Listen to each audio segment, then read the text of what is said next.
उसको देखकर सबको तो झटका लगना ही था, लेकिन अब शेखर को बार बार झटका नहीं लग रहा था, क्योंकि वही कहते हैं ना, बार बार आदत हो जाती है तो उसके बाद में बोर होने लगते हैं। लेकिन अब अपने झटके से उभरने के बाद में हेडादर जोर से चिल्लाया, चलो एक बार फिर से उसकी ओर रोकने के लिए आगे बढ़ते हैं, क्योंकि हम सभी को पता है कि हमें यहाँ पर चौंकने की कोई भी जरूरत नहीं है, क्योंकि हमारे साथ में पहले से ही प्रिंसिपल नितिन थे जो हमें बार बार झटके देते रहते हैं, और इसकी तो अब मुझे आदत सी हो गई है। और अभी उनका सबसे बड़ा काम तो ये था कि स्काई लीप किंग को मानचित्र और उस गोले को एक साथ मिलाने से रोकना था, कि एक बार स्काई लीप किंग ने ऐसा कुछ कर लिया तो उसके बाद में वह सभी यहीं पर ही पेंटिंग के अंदर फंस जाएंगे। उसके बाद में अब शेखर भी उनके साथ में मिल चुका था और उसने भी अपने अटैक का यूज करते हुए उन दोनों का साथ देना शुरू कर दिया। अब फिर उन्होंने जल्दी से एक बड़ी सी फॉर्मेशन आसमान के अंदर फैला दी, और वह फॉर्मेशन बिल्कुल नीले कलर की थी। फॉर्मेशन ना बोलकर उसको सील बोलना सही रहेगा। अब जिसके अंदर से बहुत सारी तलवारों का वार स्काई लीप किंग की तरफ होने लगता है, और उसी वार के साथ में अब उन सभी को थोड़ी देर आराम करने का मौका मिल जाता है। और ये देखते हुए कि अभी उसके पास में थोड़ा टाइम मिल चुका है, शेखर ने फिर से संत असेसन प्लेटफॉर्म की तरफ अपनी निगाहें घुमाई, लेकिन उसको वहाँ पर एक और झटका लगता है, क्योंकि अभी नितिन के शरीर के अंदर से बहुत सारी एनर्जी बाहर निकल रही थी। और उसको देखने के बाद में शेखर सोचने लगता है, अरे आखिरकार ये नितिन के अंदर कितनी ज्यादा एनर्जी भरी हुई है, ये तो कभी खत्म होने का नाम ही नहीं ले रही। क्योंकि इस स्थान पर आते आते कोई भी नवजात संत लेवल का कल्टीवेटर आराम से अपनी पूरी शक्ति को खत्म कर सकता था, क्योंकि अभी यहाँ पर इतनी ज्यादा एनर्जी ट्रेन कर ली जा रही थी। शेखर मनी मन में सोचने लगा, आज मैं कितने ज्यादा अजीब लोगों से मिल रहा हूँ। क्या ये नितिन के पास में कोई टैंक वैंक भरा हुआ है, या फिर इसके पास में कोई स्टोरेज है जिसके अंदर इसने बहुत सारी एनर्जी को छुपा के रखा हुआ है। थोड़ी देर और देखने के बाद में उसने सुनिश्चित किया कि अब वहाँ पर सब कुछ ठीक है। उसके बाद में उसने फिर से अपने पीछे देखा तो उसने पाया कि उसके पास में एक सुंदर सी लड़की खड़ी हुई थी, जो उससे बहुत ज्यादा दूर नहीं खड़ी थी। उसके बाद में शेखर उसकी तरफ पलटता है और उससे कहता है, प्रत्युषा क्या हुआ, तुम वहाँ पर जाकर उनका साथ नहीं दोगी? क्योंकि इस समय प्रत्युषा अपनी जगह पर बेफिक्र होकर वहीं पर ही खड़ी हुई थी, मानो ऐसा लग रहा हो कि उसको आसमान में चल रही उस लड़ाई से कोई मतलब ही नहीं था। शेखर की बात सुनने के बाद में प्रत्युषा ने हल्की सी मुस्कान के साथ में कहा, नहीं नहीं, मैं यहाँ पर अभी नितिन की रक्षा कर रही हूँ। क्या उसकी सुरक्षा कर रही हूँ? अरे लेकिन उनको ऐसा क्या हो सकता है, आखिरकार वो भी संत प्लेटफॉर्म के ऊपर खड़े हैं और वहाँ पर मुझे नहीं लगता कोई भी खतरा आ सकता है। अब शेखर को वही बातें परेशान करने लगी थी। अरे यार, आखिरकार कम से कम कोई अच्छा सा बहाना मार लेते, आपको इस तरह से कोई बहाना मारने की क्या जरूरत थी? इतना बेकार बहाना, इतना बेकार बहाना तो कोई बच्चा भी नहीं मारता। नितिन की रक्षा कर रही हूँ, ऐसा बोलो ना कि आपको वहाँ पर जाकर लड़ना ही नहीं है। ऐसे ही शेखर अपना विचार आगे रखने वाला था, अचानक से आसमान के अंदर एक गड़गड़ाहट की आवाज आती है और ऊपर बहुत सारे काले बादल छा जाते हैं।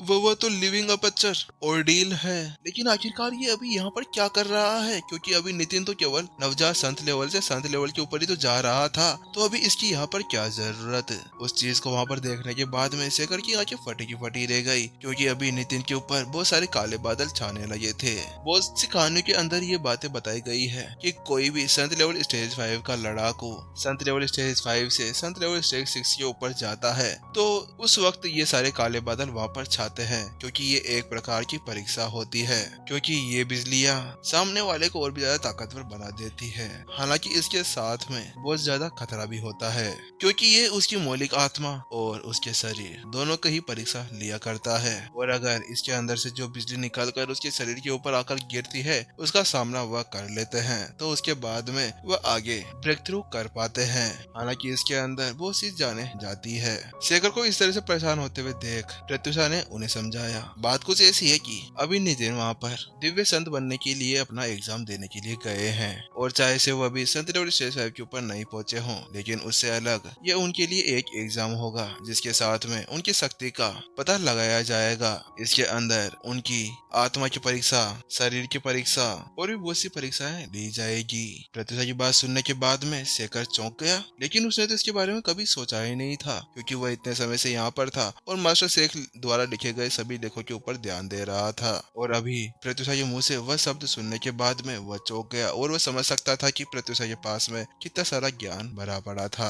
लेकिन प्रत्युषा, तुम्हें पता होना चाहिए ना कि नितिन अभी नवजात संत लेवल के ऊपर है, ना कि संत लेवल स्टेज 5 के ऊपर। और अगर नितिन ने वो परीक्षा दी तो उसके साथ में ये हो सकता है कि उसकी आत्मा को वहीं पर ही तोड़ मोड़ कर फेंक दिया जाए, क्योंकि एक संत लेवल स्टेज 5 का लड़ाकू भी उस परीक्षा को देने में बहुत ज्यादा मुश्किल होती है।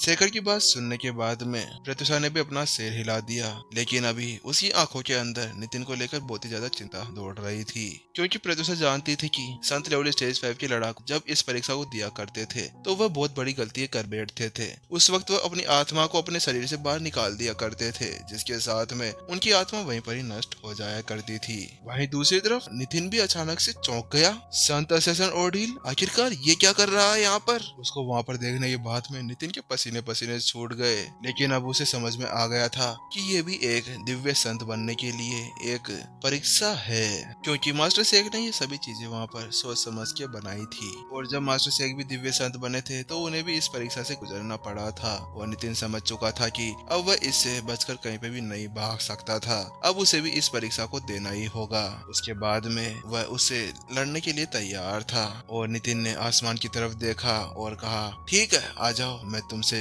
निपटने के लिए तैयार हूँ। नितिन ने अपने दांत कसकर भींच लिए थे और उसने जल्दी से अपने ओरा को अपने आसपास के अंदर फैला लिया और अब उसके आसपास में एक विशाल भंवर बनना शुरू हो जाता है। उसके अंदर उसका ओरा भरा हुआ था और उसकी आध्यात्मिक ऊर्जा भी उसके अंदर ही थी।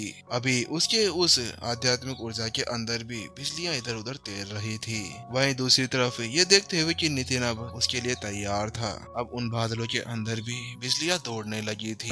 उसी के साथ में अब आसमान से एक बिजली का झटका नीचे की तरफ आता है। वह झटका बहुत ही ज्यादा शक्तिशाली था, जो सीधे नितिन की तरफ बढ़ रहा था। वह बिजली की लहर एक मोटे से पेड़ की तरह थी, जो बहुत ही ज्यादा पुराना था। और अभी उसके सामने नितिन बिल्कुल एक फल की तरह लग रहा था। लेकिन वहीं दूसरी तरफ अभी तक भी बिजली नितिन के पास में नहीं पहुंची थी, लेकिन नितिन अभी भी उसकी उस ताकत को महसूस कर सकता था, जो कि अभी उसके शरीर को मिटाने और उसकी आत्मा को पूरी तरह से खत्म करने की धमकी दे रहा था। उसने उसी वक्त महसूस किया कि अगर उसकी साधना यहाँ पर थोड़ी सी भी कम होती तो उसके बाद में वह यहीं पर ही मारा जाता। लेकिन वहीं दूर खड़ी हुई प्रत्युषा भी अभी कुछ नहीं कर सकती थी, क्योंकि वह जानती थी कि यह स्वर्ग की एक परीक्षा है और वह स्वर्ग को बिल्कुल भी गुस्सा दिलाने की हिम्मत नहीं करती। आत्मा परीक्षा, प्रत्युषा ने कहा, और उस बात को सुनते ही शेखर की आंखें तन गई, क्योंकि शेखर ने यहाँ पे आसपास घूमने के बाद में उसके बारे में पढ़ लिया था, जो मास्टर शेख ने पीछे छोड़ा था। वहीं दूसरी तरफ अभी नितिन और नितिन की आत्मा उस बिजली के साथ में लड़ रही थी। नितिन के शरीर के ऊपर बहुत ही ज्यादा दबाव पड़ रहा था, लेकिन उससे अलग उसकी आत्मा अंदर ही छिन्न भिन्न होना शुरू हो गई थी। ऐसा लग रहा था कि कोई उसकी आत्मा को काट रहा हो, लेकिन नितिन अभी उसके लिए हार नहीं मान रहा था। वह अंदर ही अंदर दृढ़ संकल्प बनाकर बैठा हुआ था, नहीं, मुझे आज दिव्य संत बनना होगा। आखिरकार मास्टर शेख ने भी तो इस परीक्षा को पास कर लिया था, तो आखिरकार मैं कैसे इससे पीछे हट सकता हूँ। कुछ पल वही दृश्य ऐसे ही चलता रहा और वह बिजली की धारें उसके ऊपर आके बार बार गिर रही थी। नितिन अब बैठे बैठे हल्का सा हवा के अंदर उड़ने लगा था। नितिन के पूरे आत्मा के अंदर बहुत ज्यादा असहनीय दर्द हो रहा था। नितिन सोच रहा था कि अगर अभी उसकी आत्मा उसके शरीर से बाहर होती, बिल्कुल भी थोड़ी देर के लिए भी वहाँ पर नहीं टिक पाती, क्योंकि उसी वक्त उसकी आत्मा वहीं से विलुप्त हो चुकी होती। उसी के साथ में अब नितिन को याद आने लगा था कि आखिरकार मास्टर शेख ने उन सभी ट्रैप्स को वहाँ पर क्यों लगाया था। एक तो वह बिजली का फॉर्मेशन और उसके साथ में वह लावा वाली परीक्षा, क्योंकि उसके साथ में मास्टर शेख उसे एक ट्रेनिंग दे रहे थे, क्योंकि उन्हें भी पता था कि यहाँ पर किस तरह के चीजें घटित होने वाली है। और जब नितिन ने पीछे मुड़कर देखा तो उसने सोचा कि वास्तव में उसने सही किया था कि उसने लावा और उस बिजली का यूज करते हुए अपने आप को पूरी तरह से ट्रेन कर लिया था। धीरे धीरे नितिन को महसूस होने लगा कि अब उसकी चेतना धीरे धीरे कमजोर हो रही थी और अब जो उसकी आत्मा उसी शरीर के अंदर बिखर रही थी, अब वह धीरे धीरे वापस से जुड़ रही थी। ऐसा लग रहा था कि कपड़े को वापस से सिला जा रहा हो। नितिन मन ही मन में सोचने लगा, यह परीक्षा जितनी ज्यादा आसान है उतनी ही ज्यादा खतरनाक भी है। नितिन ने वह सारा दर्द इसलिए सह लिया था क्योंकि उसने पहले ही संत असेसिन डिसीफर का यूज करते हुए अपने आप को बहुत ज्यादा मजबूत बना लिया था। ऐसा लगता है कि अब वह आत्मा का परीक्षण खत्म हो गया है। अपने सामने का दृश्य देखने के बाद में प्रत्युषा ने एक राहत की सांस ली, लेकिन अचानक से फिर से उसके चेहरे के ऊपर एक और भूभ्रंग उभर आई, क्योंकि अब उसे पता था कि अब कौन सी परीक्षा आगे आने वाली है।